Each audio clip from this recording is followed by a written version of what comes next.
The microwave sparked, popped twice, and went black. I yanked the door open, smoke pouring out like it was mad at me. The leftover pad thai was half burned, half frozen, and the whole apartment stank like scorched peanut oil and regret. I didn't have time for this. Not at 2 in the morning. My name's Nate.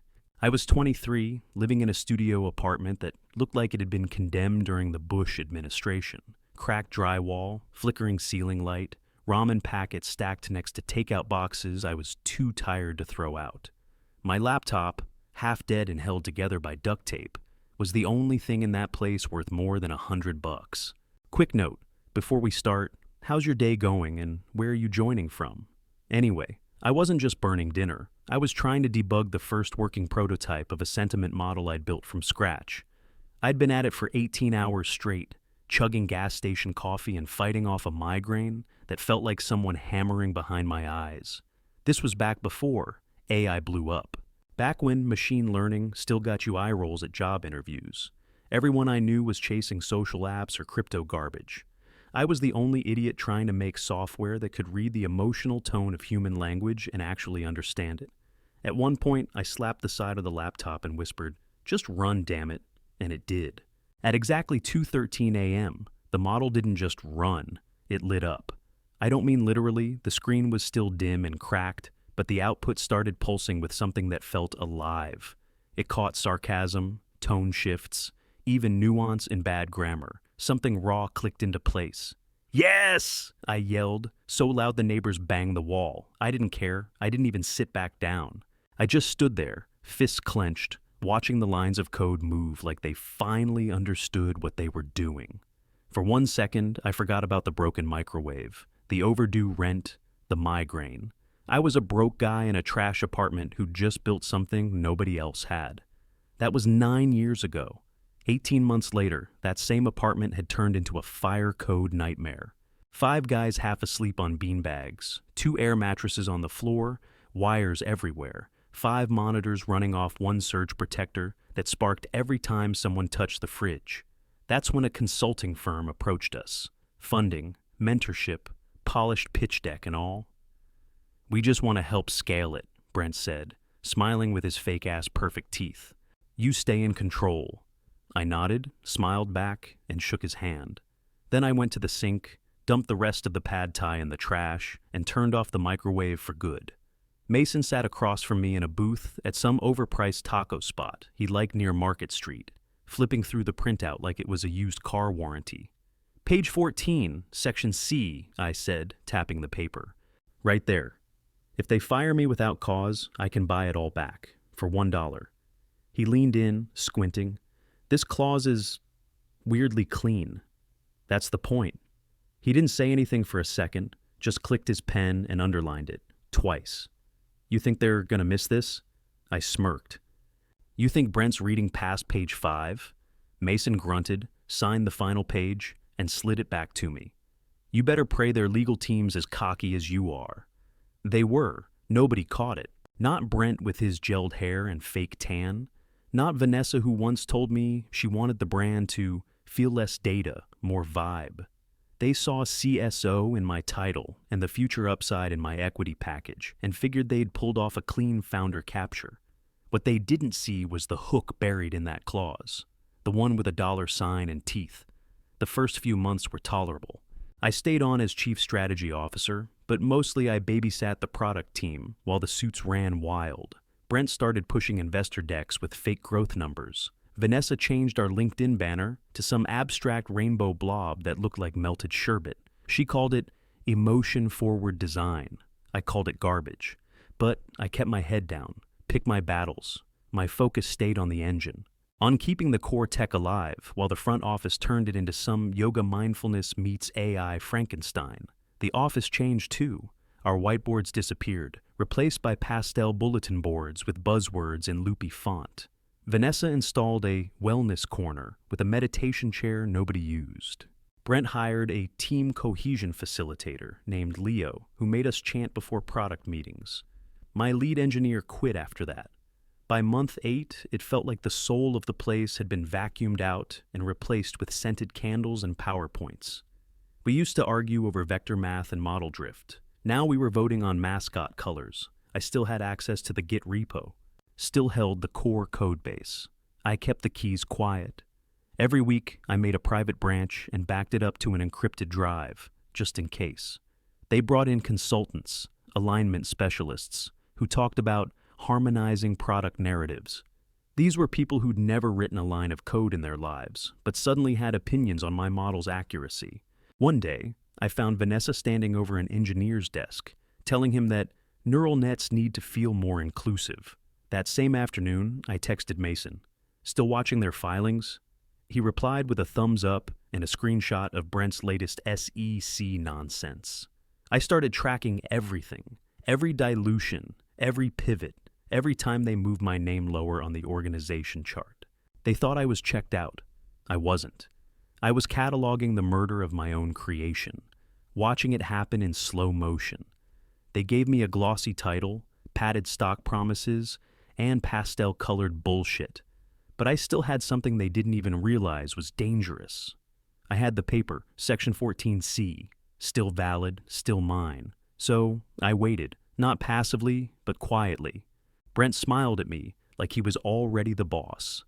Vanessa talked over me in meetings like I was furniture. Fine. Let them keep smiling. Let them bury themselves in vibes and hashtags and emotional intelligence audits. I didn't need to fight them. I just needed them to make one mistake. And they would. They always do. Brent stopped inviting me to Monday leads meetings. No email, no explanation. Just dropped my name off the calendar like it was a typo. I showed up once anyway, stood in the doorway, and watched him breeze past me like I was housekeeping. Vanessa started calling me the founding spirit in interviews, like I was some inspirational ghost haunting the break room. Not a person, not a threat. Every time she said it, I wanted to flip a table. So I stopped showing up early, stopped speaking up, started listening more, watching. Late one night, alone at the office, I opened the original contract again. My copy was still in the black folder I kept buried in the bottom drawer, under old receipts and expired key cards.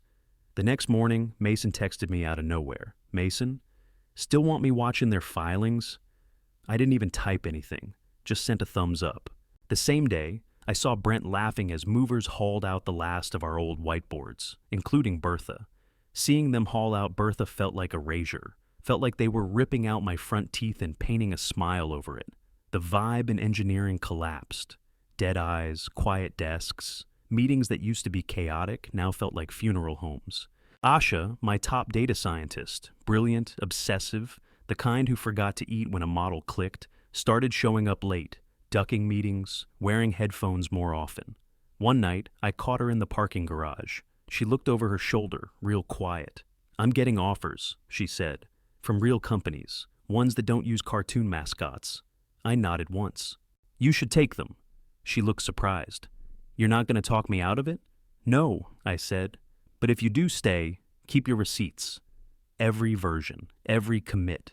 Back it all up." A beat passed. She gave a sharp nod. Then she got in her car and drove off.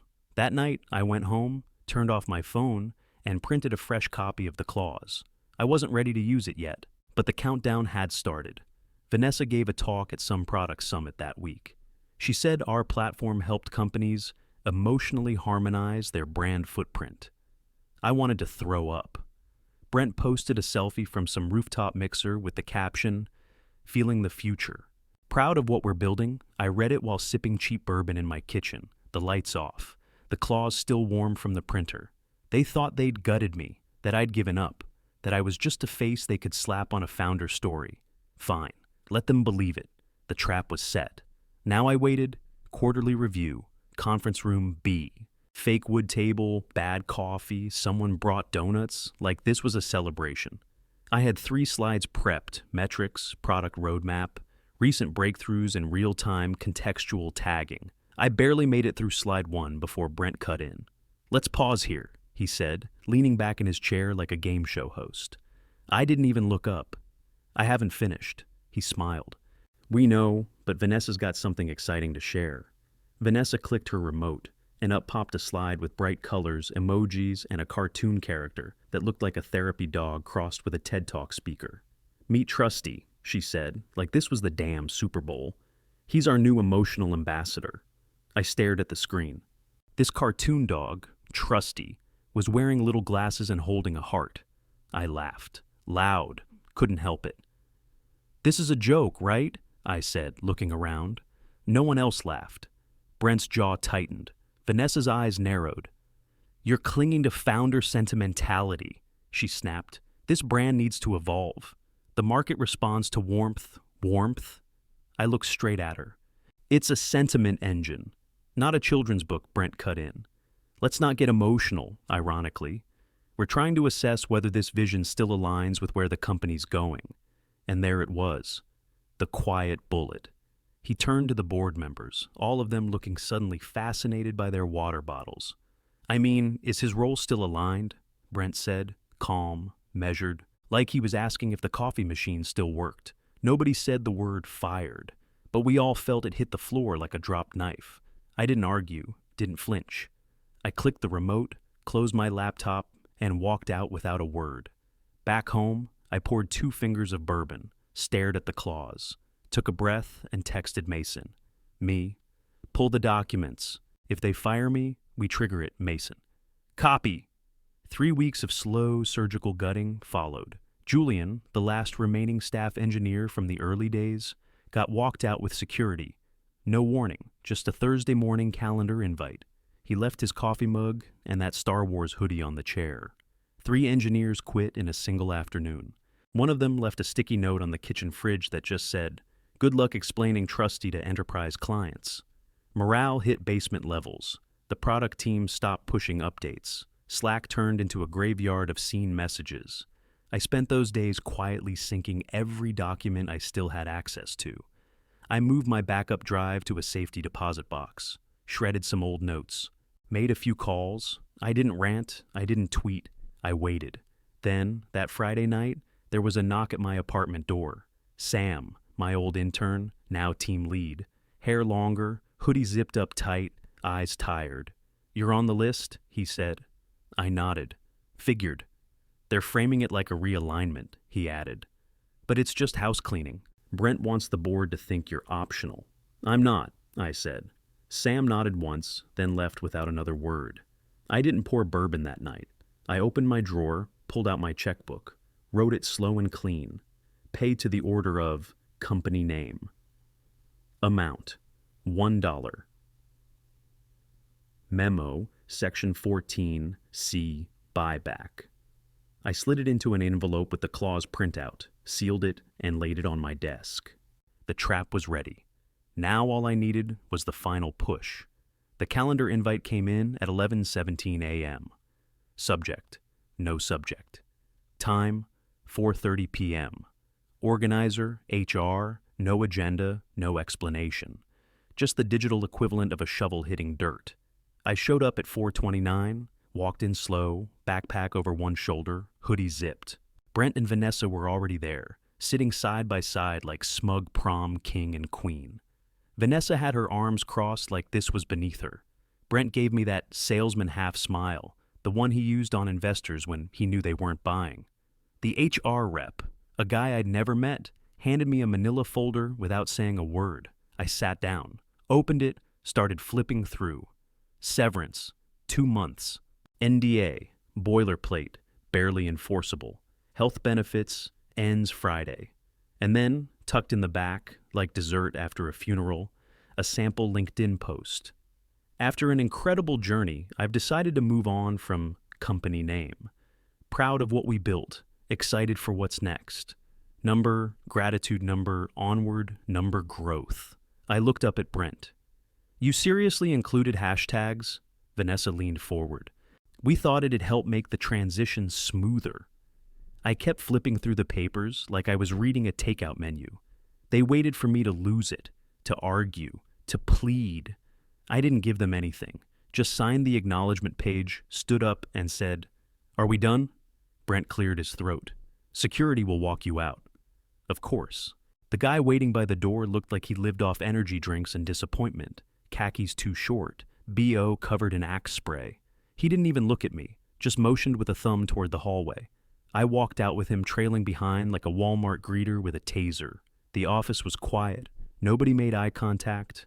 Elevator down, street exit, no final words, no send-off.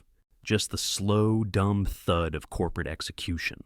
I walked 3 blocks without speaking. Straight home, no bourbon, no music, just me, the hallway light, and the weight of it all finally landing. I went to the drawer, pulled it open. The envelope was still there, white, sealed, patient.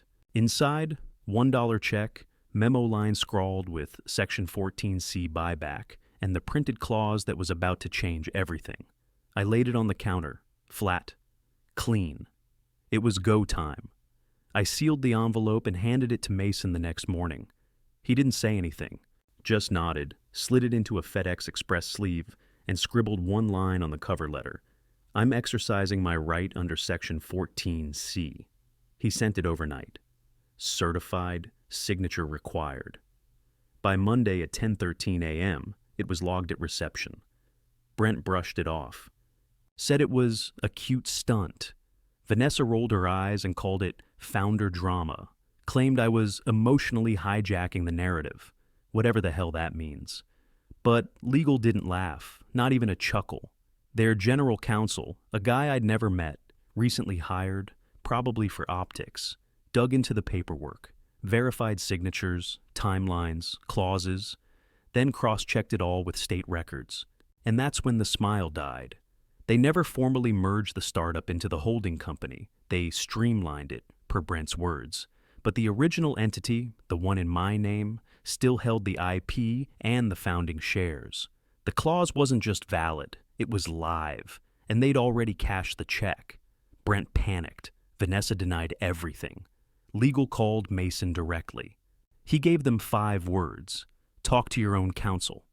Then Mason picked up the phone and called 3 of our biggest early clients.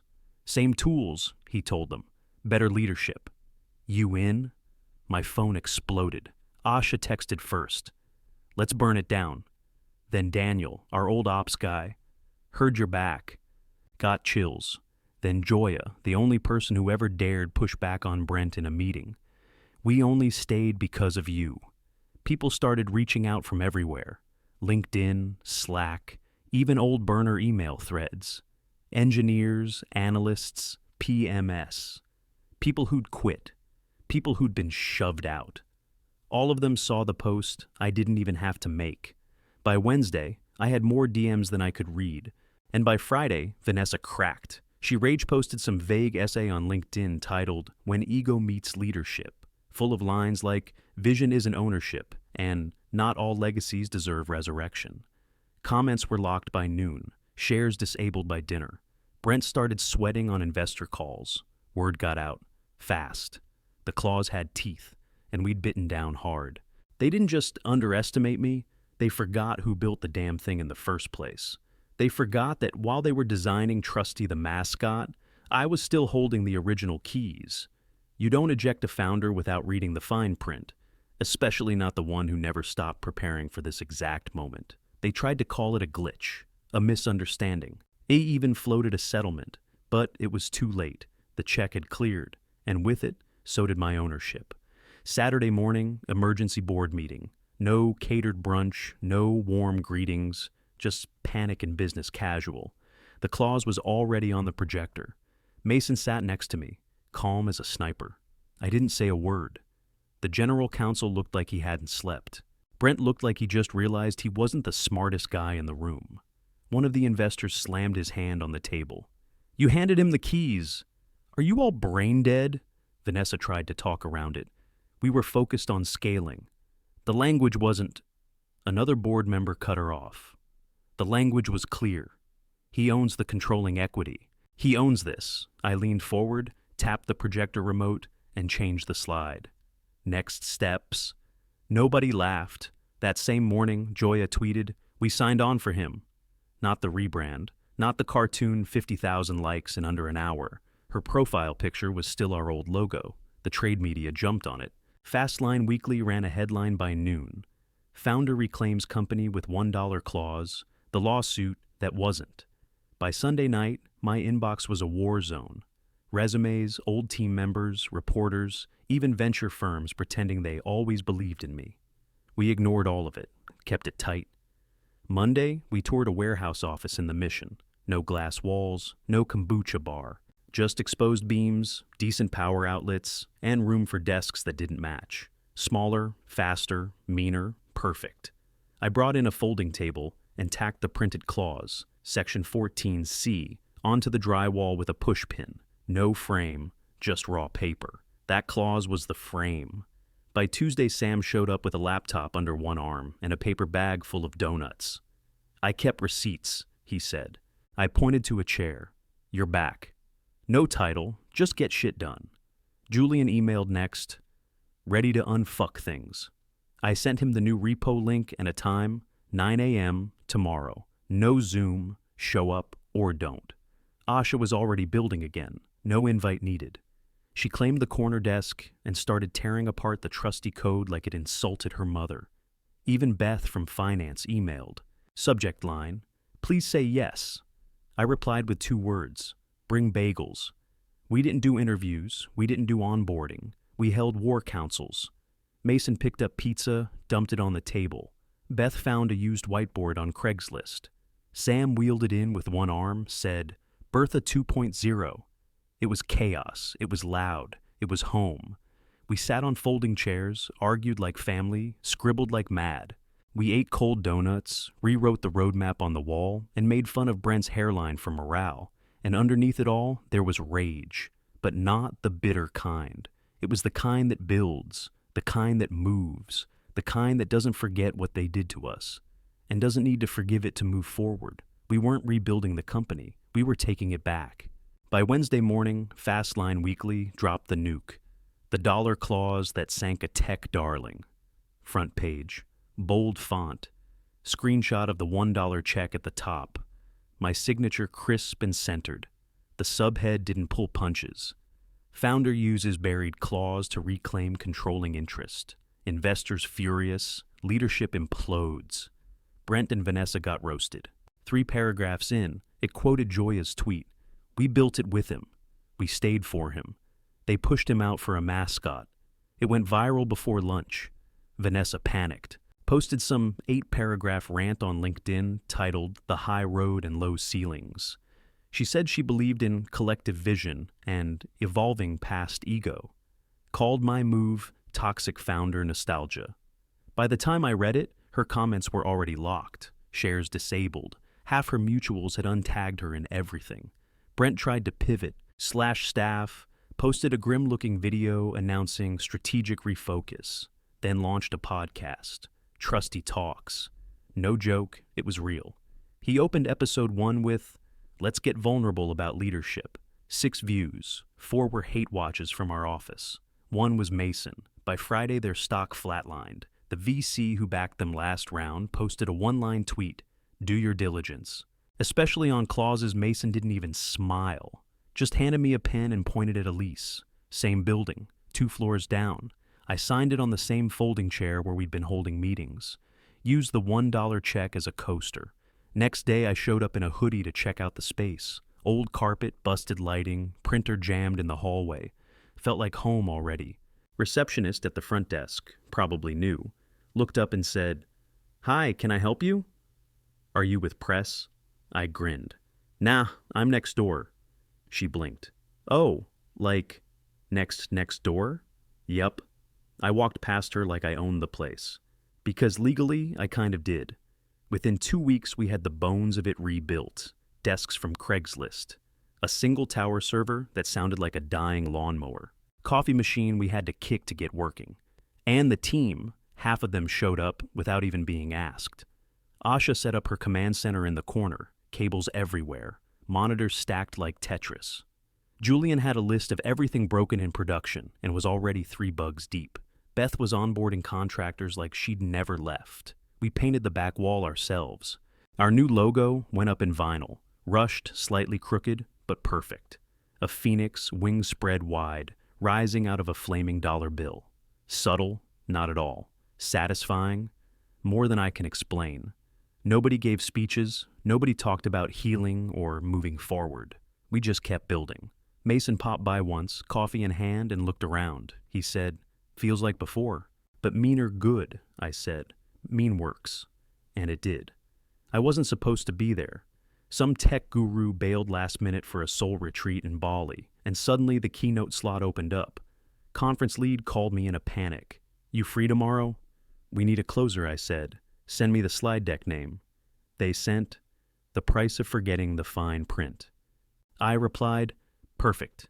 Next day I walked into the main hall, packed, standing room only. Founders, VCs, engineers, analysts, startup scouts, 2 different tech journalists live tweeting before I even hit the stage. My name lit up behind me in 10-foot letters. I walked up slow, hoodie on, frame check under my arm, grabbed the mic, looked out across the room, and started talking. "I had a microwave that shorted out the night I finished my first working model," I said. "Studio apartment, wall cracked, laptop dying, leftover pad thai burning while I screamed, 'Yes!' at 2 a.m. Scattered laughter. People leaned in. I wasn't thinking about scale, or funding, or brand tone. I just wanted to build something that worked, something real. I walked them through the early grind. The nights, the breakthroughs, the dumb joy of making it do something no one thought it could do. Then came the shift, the deal, the team, the pastel rebrand, the dog mascot. Someone in the third row muttered, "No way." I kept going. Layoffs, meetings I wasn't invited to. Trusty the cartoon becoming the face of tech I'd poured my life into. Then the clause. Section 14, C, the dollar check. Phones came out. People were filming, typing. Gasps hit around the room like tiny landmines. One guy in the back whispered, "Holy shit." I pulled the framed check from under my arm, held it high over my head. $1, signed, dated. "My blade in a boardroom war," I said, and it worked. Right then, my phone buzzed in my pocket. One short vibration. I pulled it out, glanced down. Mason. "Final board resignation. It's done." I grinned, big. The kind of grin you don't fake. The kind you wear when a trap you set a year ago finally snaps shut. I looked back at the crowd, raised the check again. "Always read the contract," I said, "and don't bet against the guy who built it from nothing." Standing ovation. Not for the empire I built, for the fact that I took it back.